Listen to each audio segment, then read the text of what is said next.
Hi, day 2 of our little holiday in Wales. It's really sunny here. I'm going to take you down on the beach today, and I'm going to draw some shoes. Sometimes you go out and you can't find something to draw, so I'm going to show you how to draw some shoes today. So in this video I'm down on the beach, nothing much to sketch, so I've just put my shoes out and the ball from Ball the Game, and I'm going to start on the furthest away shoe, on the tongue, using my same technique with my pen, just very lightly sketching in little dotted lines, really not making a big impression on the paper at the moment, just trying to get some of the details in. People worry about going directly in with an ink pen, but it's very similar to using a pencil. Apart from the fact you can't obviously rub out the lines that you may get wrong, but some of those lines that you might get wrong are actually quite interesting, and so it's good to practice with an ink pen, just going straight into the page. As you can see, I've got quite a bit of the shoe in now, the toe, some sort of stitching that goes up to the back of the shoe now, and the bit of the logo that's on the shoe.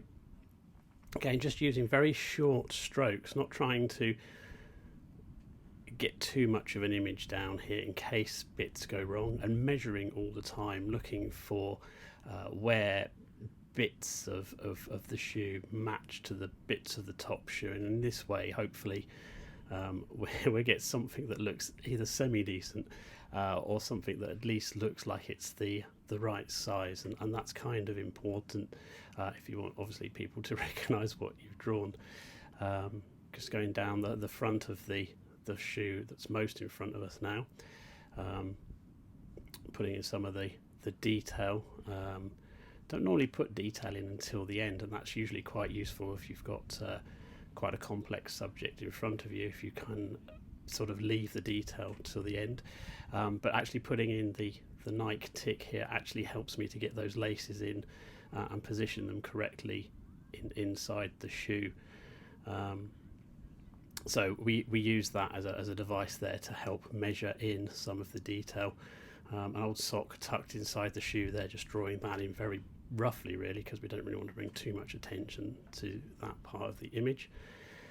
Again, going around the back of the shoe, around the logo, down the stitching area, and then bringing the line work hopefully at the right angle towards the other shoe. There's a lot of angles in shoes when you start really sort of drawing them. Just marking in the bottom piece of lace there, which was in the middle of the logo, which is why we kind of put that in at the start. Moving around the toe of the shoe, it always looks a bit odd when you do the toe of the shoe and then add the bottom, the sort of the sole of the shoe.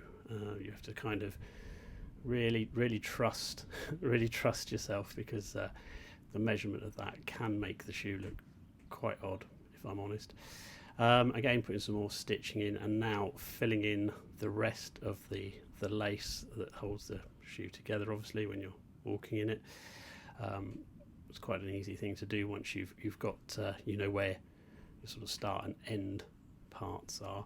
Adding the shadow. Now, shadows on beaches are always pretty interesting because the sand sort of moves and sways, so you never get a straight shadow. You always get a kind of a wonky, odd looking shadow, which I quite like in a picture. Putting the ballet of the ball in, the small ball. That's probably got a technical name, and if you know it, let me know, but that's the smallest ball in the game of ball. And again, the shadow, not quite as you would expect because of the way the sand is sitting, but we've marked that in. Again, at the moment, no kind of detail at the moment, just sort of rough shapes. And I've changed my reference photo now to black and white, and this will give you an impression of what I'm actually looking for when I'm doing my shading. As you can see, just going in there, I'm not going particularly dark either to start off with, just kind of getting it in. And what I find with adding the shading is that it starts to draw the line work and makes you really think about where you want to put a line. It's a bit of that sort of negative painting idea where you're your tones are actually adding to the image without adding the line work, and that's what I'm trying to achieve here.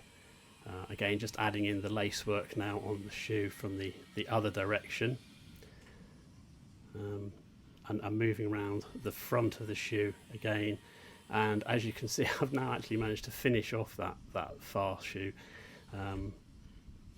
I wasn't particularly happy when I finished this drawing with the front shoe, that the line work wasn't particularly,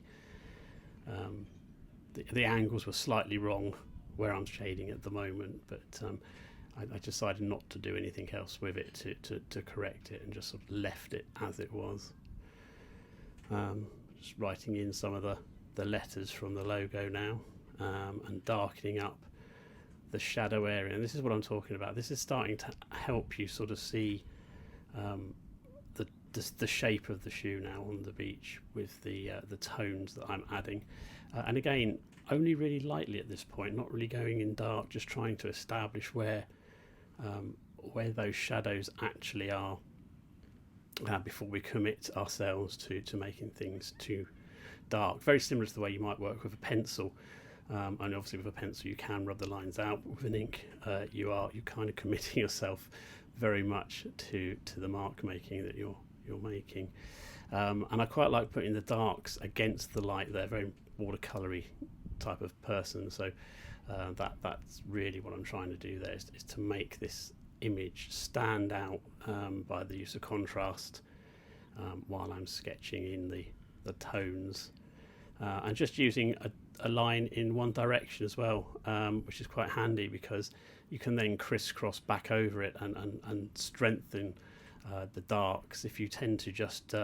go straight in bold with a black, you've got nowhere to go if you need to make a correction to get your tones correct.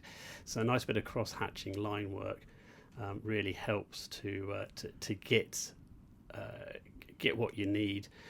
Having said that, going quite mental now to put in that dark line of the sock that's inside the shoe, and that's the line there that I think is wrong. The angles are wrong, but again, not worrying too much about that. If I wanted to, I could correct it, but I'm just going to leave that as it is now. Adding in the logo, making that darker as it was darker against the shoe. The image I've got on screen is perhaps a little bit too dark, but it's there to sort of serve the point of where the tones actually are in the image.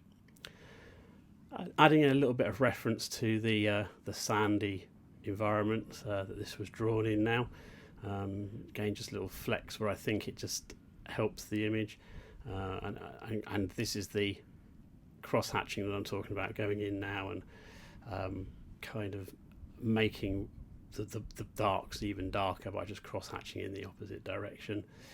Putting darks against lights there on the ball, that helps always to bring a subject into sort of 3D perspective when you're looking back at your images.